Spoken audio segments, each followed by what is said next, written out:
Um, I am Adrian, Granzella Larssen. I'm the editor-in-chief of the Muse, which is a site that helps people figure out what they want to be when they grow up and get jobs, and helps companies attract really ambitious people. So I'm really excited to be here today with all of you to talk about new strategies, new tools for recruiting and HR.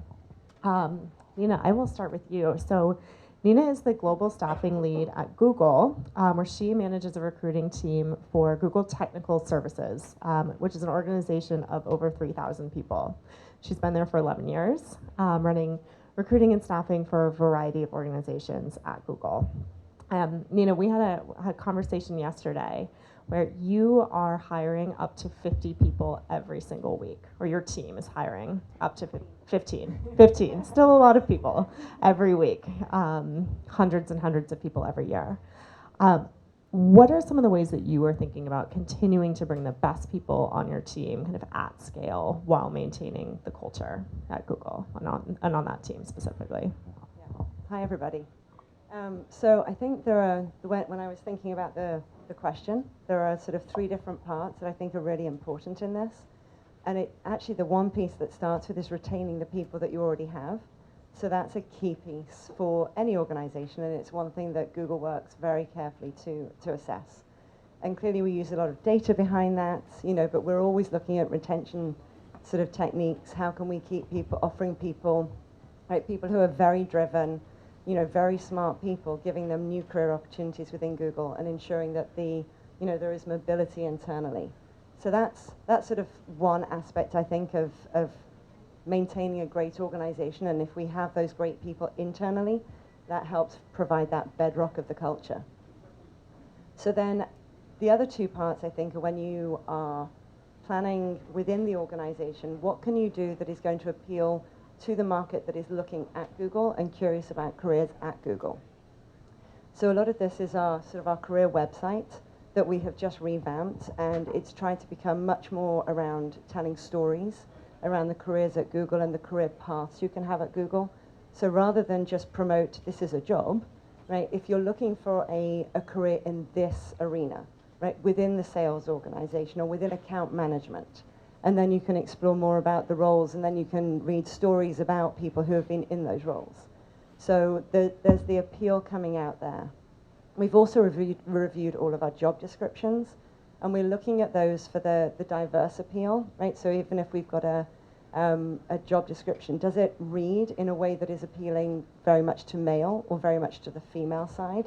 Or anything along those lines. So we've used a tool to really review not only that piece, but then also to make sure that we're doing all the compliance pieces.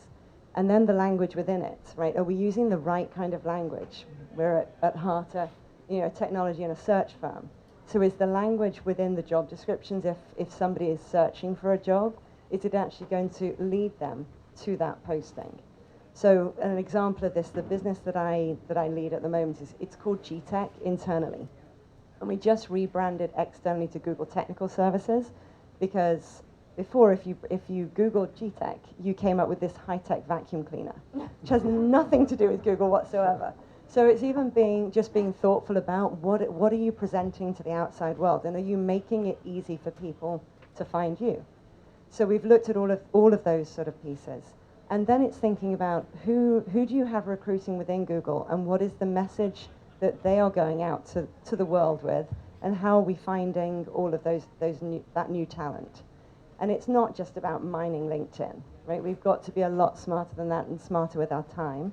So by now we have a huge database of people who have either applied to Google or have interviewed with Google. So it's really looking back through all of those people and thinking maybe when you interviewed with us, you hadn't got the right skills that we were looking for at the time. And you have those now. So it's connecting those dots. It's connecting the dots of, maybe when you interviewed with us, it wasn't the right time for you to change jobs. Let's reconnect with you. So it's keeping in touch with all the people that we've had connections with before, and then being much more proactive in the market. It's not just reaching out and saying, right, hi, I'm a recruiter at Google, are you interested in a job now? And just sort of a cold call. We need to do a lot more stuff that's very proactive and sort of networking and building relationships, where we're not trying to fill a role immediately, but where we're trying to brand what we're doing, and have outreach to, to the outer communities, to really try and build sort of pools of talent that we can sort of network with and speak to, and then at some point approach around roles. But it's not just cold. So those are some of the pieces. And then I think when we think about that internally, we focus very much on candidate experience. So we have refined our interview practices, and we really try and make sure that how we are experienced by candidates and by potential Googlers, is the highest quality we possibly can. So those are some of the things that we're thinking about, but it has to be long term, and it's creating, programs internally. We have an entire programs organization that is working with universities, with schools, so that we are really trying to make outreach into communities at all levels. Awesome. Marlon, I'll move on to you next. So Marlon Litz-Rosenzweig, did I get that right? Perfect. All right. Is a co-founder of two recruiting companies, Talerio, which uses data to aid in efficient and transparent recruiting, and Mylittlejob, which uses data to outsource student jobs like transcriptions, translations, and research. So all of the recruiting you are doing is completely data-driven, or at least the majority of it is data-driven. Do you think data can replace recruiters? What are some of the... Should I leave now? You can get controversial up here, it's okay. I think it's different for freelancing than it is for full-time recruiting. If you look at freelancing, it feels much more intuitive, because sort of the questions that we try to answer, if we get a query in from a client, whether something can be translated or transcribed or researched, we basically look for someone who's worked on a similar task, which is something that data can do or algorithms can do very well. We look at sort of whether that particular person or the subset of our database is currently available. And then what we do as well is sort of we have verification loops. So this is something that we feel, okay, machines can do extremely well, and a human would probably not be better because things like chemistry and cultural fit do not really matter in the freelance realm as long as it's remote. When it comes to recruiting, I think sort of data can help, and sometimes it may feel counterintuitive, really. Sort of, some of the data points that we look at is whether people are hesitant when they fill in the registration form, which tells you something about the personality, or may not, right? Because maybe, someone just entered the room and that's why they sort of hesitated and then they filled it in again. But probably on average, you can learn something from that. And we feel that especially in times of sort of war for talent, right? Recruiters need to be creative and maybe also identify talent that they wouldn't have looked at before because they haven't graduated from universities they normally consider feeder universities, or maybe people that live in other countries and they would have never applied, but still they totally fit the skill profile, but maybe not the CV profile. So they can do the job, but they don't sort of show the proxies that recruiters are normally looking for, like, type of hobbies they have and whether they show ambition at university or high school level. So, yeah. Awesome. Michael, you run 10X Management, which, if you think about music management and managers for musicians, 10X Management does that for tech talent. Michael has another company that also does that for musicians, and he brings that skill set to do that for tech talent. So, and it's all freelance, right? Yeah. It's all freelance also. What is this kind of top technical freelance talent looking for in jobs, and what is the lesson for companies and recruiters who are trying to hire tech talent? So one of my favorite things about having made this transition from music into technology, although the music is still part of my life, is understanding the values of the people who build all of the things that you're holding in your hands and on your laps. It's never a great thing to generalize, but this is a class of people whose highest value is solving hard problems, and if you think about the world we live in, and for those of you who were here earlier and heard some of the people talking about the problems that we're facing as a world, we need problem solvers, and we need people who are passionate about doing that. So the biggest thing that I hear from our clients, the clients being the talent, that they're looking for in engagements is challenge, working on things that are mission critical for a company where they can really make a difference and have an impact. Obviously, compensation is a factor, but that is not highest on the list. Culture is a factor that can be very high on the list depending on the kind of engagement. It's less significant for remote engagements. When people are going on site, it's massive.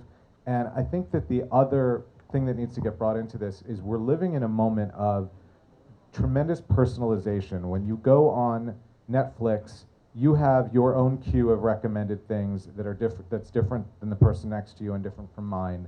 And the same thing is true on Amazon, and we're now getting into personalized medicine, and hopefully we are going to get into personalized education very soon.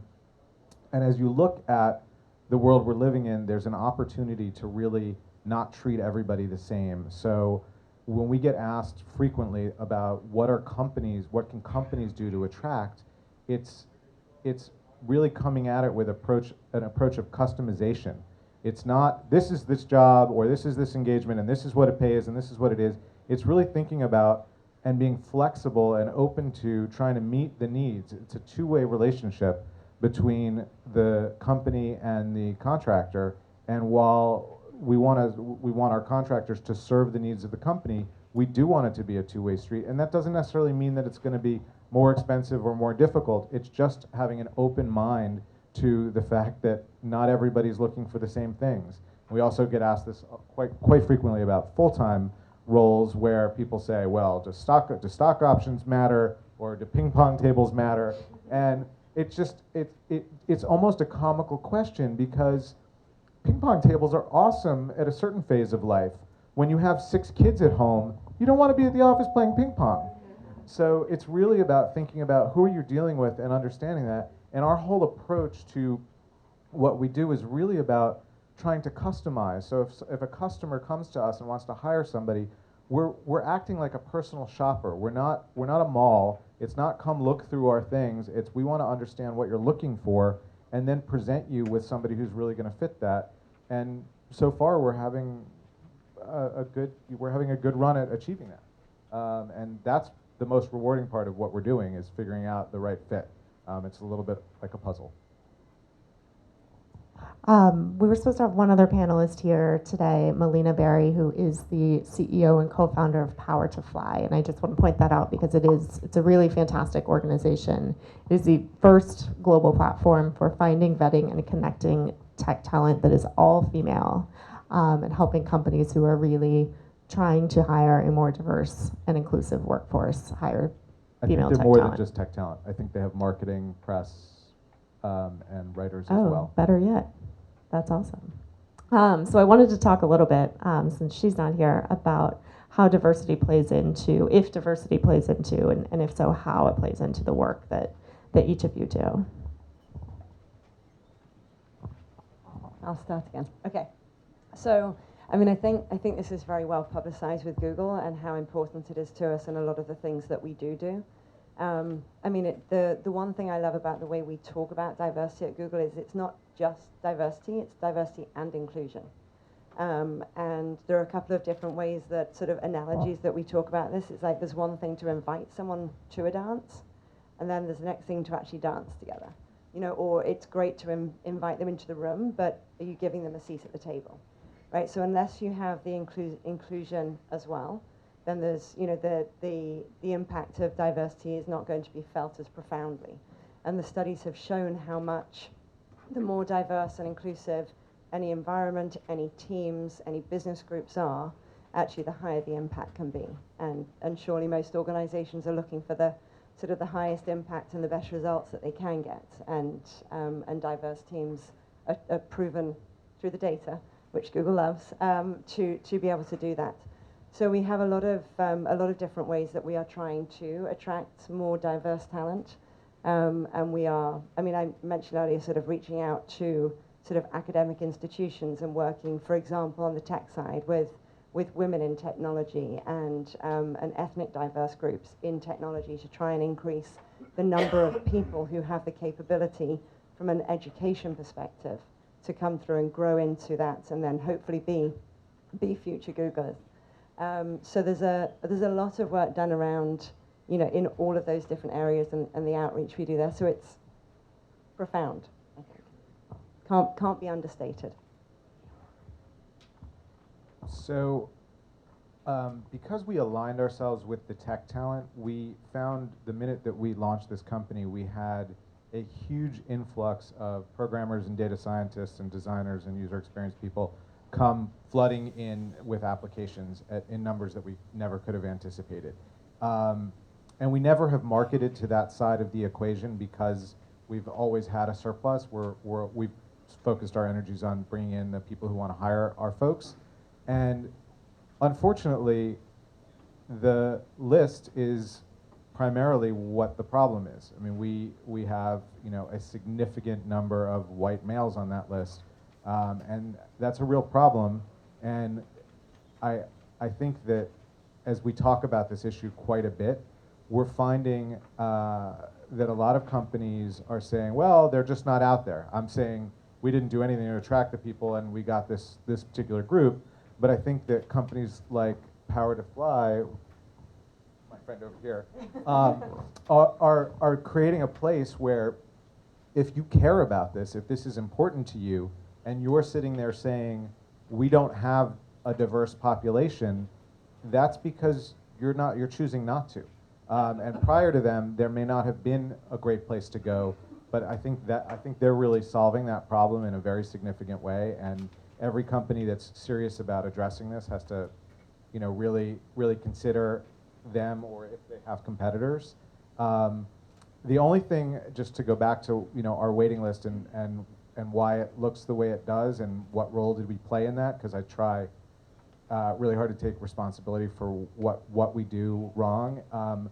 In the media, when our company got a bunch of attention because we were these music managers managing the new rock stars, the reference point we made was, you know, Tom Cruise has an agent, so should a great developer or data scientist.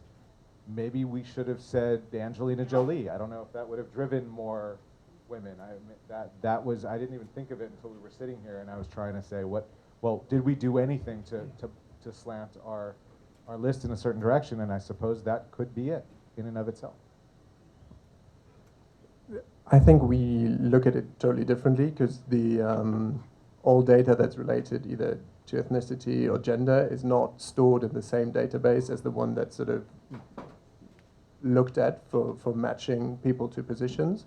And that's also because we believe that, you know, if you imagine you have a daughter and she's in engineering, and you don't want her to be hired just for the sake because she's a girl in engineering, right? You want her to be hired because she's a good engineer. So sort of enforcing diversity by sheer force, we feel is probably not the right way, but just to sort of take all of this out of the equation and just match talent to positions based on a good match, but not considering things that are absolutely irrelevant to whether someone can do the job well, is, from our perspective, the right way to think about this. I guess my question in that instance would be, assuming the numbers that you have are as slanted as the numbers that we have, in terms of they're not? You have pretty equal? Active users is 60% female, and they're spread all across Europe. So we don't really have a clustering as you would expect. Awesome. And we haven't enforced that, right? That just happened by chance. So. Yeah, one of the things that I was just going to sort of talk about with what we do internally at Google to prevent sort of that piece of the proactive bias is we do, and again, I think it's relatively well documented. You can look at it on YouTube, but we do unconscious bias training. So, and there's a big push at the moment to make sure that that everybody has been through the unconscious bias training, so that you're really, you're very aware of what your biases are, so that you can sort of recognize them in the moment and stop them. And then we also have sort of a number of different, necessarily techniques, but activities that we will employ at various different times. So blind resume parties, so you're purely looking at the skills, and we're we're always trying to review what of the tactics that we're using are actually working. And are the results coming out different when we're using layering on these things? So if we were to use the same selection of resumes and have hiring managers review them, would they then, when the resumes were blind, would they still pick the same resumes? So then we can start sort of really helping coach, and we're, again, going back to the data with all of the interviewing that we do. You know, there's lots of trends that we can see through data and that we are trying to either prove or disprove sort of hypotheses around, you know, maybe how our interview process can yield bias or demonstrate that it doesn't. A couple of other things that we do that I think are really exciting that help, just sort of in terms of bringing talent up to speed in areas where we could use more talent in the marketplace. We have a program, we were chatting in the back room, called Google Serve, and there are lots of different ways that we have Googlers help sort of serve the community and give back. But one of them is we do Help a Hero Get Hired, and we spend time with former veterans and talk them through sort of interviewing techniques and how to prepare for interviews, writing resumes. So there are lots of things in many different sort of sections of the marketplace, potential talent pool, you know, where we have different outreach, which I think sort of helps create that sort of the more holistic workplace. Switching gears then a little bit, so Marlon and Michael, you both help companies hire freelancers. Not every company out there is on board with hiring lots of freelancers yet. Why not? Do you think that's changing? And how can companies sort of prepare for the gig economy, the freelance revolution that is coming? I think sort of listening to what has been said before, companies will need to adapt to this, right? So just because of sort of the preference of the talent that's coming up, those preferences are different to sort of what we've seen before. Why many companies don't feel ready to, you know, engage with freelancers is probably because it's still difficult. So there's no, I mean, we're trying to do that and to create a marketplace and have an infrastructure that makes it easy to engage with the right freelancer, and that helps with sort of handling deadlines and sort of building the right incentive structure for freelancers, because that's one of the biggest issues. I mean, for Michael, it's easy because he uses database and he knows all of them, so he's, you know, sort of he's aggregating all reputation that freelancers have. But if you're a freelancer and you do not happen to be in your pool, it's difficult to show to the company that you're sort of worth your money. And that's something that we are trying to do, is basically, okay, if you do well on this job, you know, you get, in a sense, promoted, and then we only offer you better jobs. And the companies are more than willing to pay for this, to say, okay, you know, I want someone who's experienced, and I actually know that that person is experienced because I'm hearing it from someone else and not that particular freelancer. So, you know, we're trying to sort of establish a type of credit score for freelancers. That's like a talent score, say. And that should make it easier for companies to sort of trust freelancers and say, okay, you know, we're happy to engage with him. He doesn't need to go through all of our assessment centers, and then we feel, okay, he's right for the job. So that process can be sort of, you know, accelerated. It makes it easier to outsource to freelancers in general, and also ad hoc actions. That's, we feel, is one of the biggest concerns of big companies. So I think that the debate about whether the freelance revolution is coming is sort of moot. The numbers are overwhelming, and whether we talk about people being freelancers or contractors or W-2 or 1099, it doesn't matter. Job tenure is continuing to shrink in most sectors, and this is an inevitability for the people who build technology. Going back to the highest value that I believe they have. It plays directly into this. The problem with taking a full-time role for many of the developers that we work with is they start with a big problem, they solve it, and it gets smaller and smaller, and they get bored. So the benefit of being in an engagement economy where they move from project to project, and those projects can be as long as a year or even a year and a half, is that they get a new challenge and they get to start with a new hard problem. And they love that, and I love that they love that. It's really a beautiful thing. in terms of companies getting prepared for this, I think there's two ways to look at it. You can either build the infrastructure in your company to better onboard and manage freelance talent, which is certainly a recommendation that we make and have written quite a bit about. And the other side is you find contractors, freelancers, who are really experts at being freelancers and can help you through the engagement so that they know the best practices of how to get onboarded for themselves and how to help prepare you as a company to work with freelancers. We definitely do a lot of work with our folks to try and figure out the best practices and what works really well. And I think that as companies start to see this, both from the outside and from the inside, we're going to see a big shift. I also think we're going to need to see some legislative changes about how people are classified, which is going to come, but unfortunately that usually comes after the marketplace has shifted, because unfortunately government is usually the last to the party. But it's a really exciting time, and there's really big opportunities, and that kind of change always comes with a little bit of fear as well.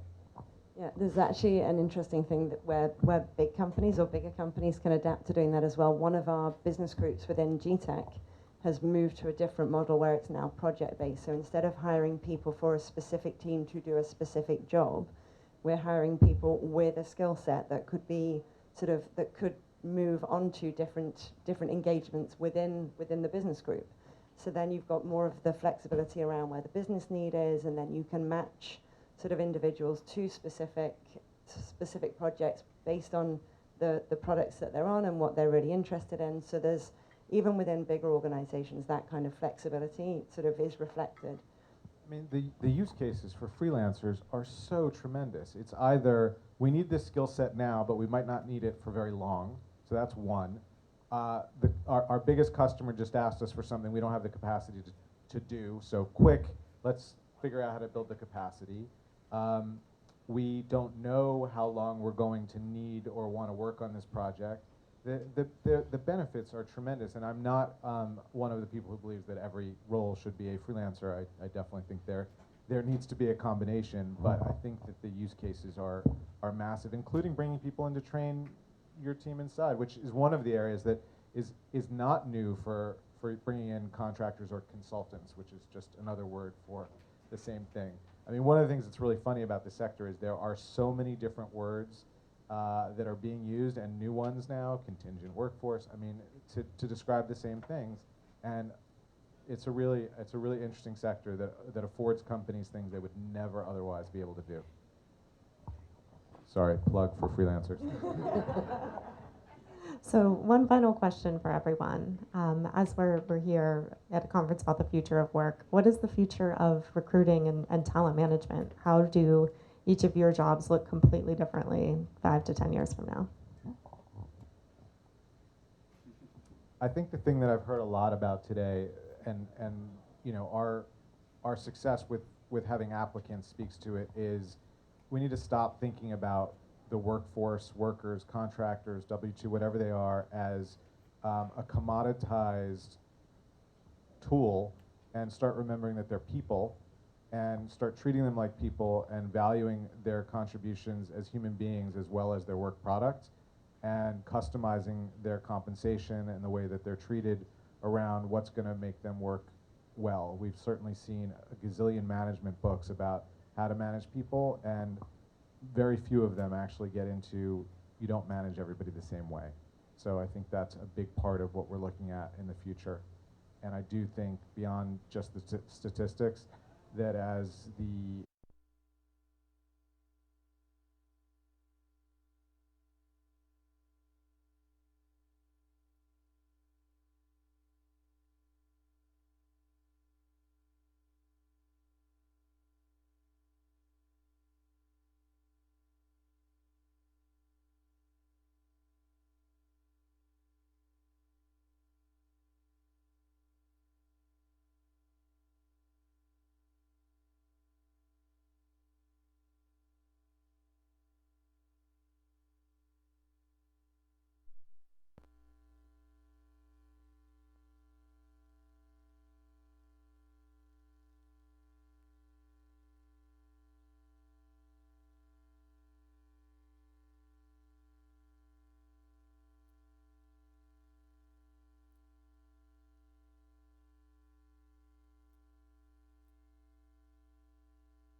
assists with finding the right talent, but also retaining it and giving managers, in case they should still exist, and they probably will in 10 years' time, give them tools to know how to sort of give people the sense of appreciation and give them accurate feedback, which is something that currently sort of is all put on the manager, and he needs to remember who did well and who didn't do well, and there's not enough sort of development in that area. We feel there's I think that's something that's going to change once sort of companies solve the selecting and finding people issue with technology. They will move to, okay, how do we retain them and how do we sort of make them feel happy working here, be it as a freelancer or a full-time employee. Well, I'd love to turn it over to the audience for a few questions if we have time. I was just curious about the concept, try before you buy. If you've seen some people say recruiting is like, well, there's so many other factors that technology can't do. Maybe the freelance remote piece might not be applicable, but kind of like come in for a month, work with us, or do a competition or a challenge, or different ways that we can somehow engage, and then that way we have a much better sense of the candidate. Just that line of thinking, what you thought of it, is it flawed? Have you had any experience with that? Just curious if you've ever experienced any try before you buy recruiting. But that assumes that you want to people hire full-time after the trial period. Yes. Okay. So I can definitely answer that one, because I would be probably a case study in that, because I started at Google as a contractor, and quite frequently in the earlier days when we didn't know what the true demand was going to be, there would be that piece of contingent workforce until we knew that we could absolutely sustain having that number of recruiters or that number of certain skills where we didn't know the sort of the full-time population that was required. And that sort of remains certainly in the recruiting piece, where we know we need a foundation of X number of full-time recruiters, and then to cope with influxes and decreases in demand at any given time, we need to have a piece of flexible workforce. So there would be that piece from that perspective, but I think that's less about the talent. That does give you a sense of whether somebody will work successfully. But the other piece is also interviewing more cleverly, which we've done a lot of work on. How do you structure the interviews to make sure you're asking the right questions to be able to elicit the kind of answers that are going to inform whether that person can be successful in the role. References, questionable sometimes, just because there's usually inherent bias in there. If I ask you, who would you like me to take a reference on, you're going to give me people who, well, most of the time. Mom. Right, who will give favorable references, but I think interviewing techniques are becoming, interviewing techniques or assessments are becoming, insightful too. The best medium, interviewing for evaluating a candidate. So there is data to show that on-the-job performance is even more sort of indicative, but then you come into all sorts of compliance and legal reasons as to why you can't necessarily do that. Internships are a great way of seeing somebody and then seeing whether someone's got the raw talent to mold, moving forward.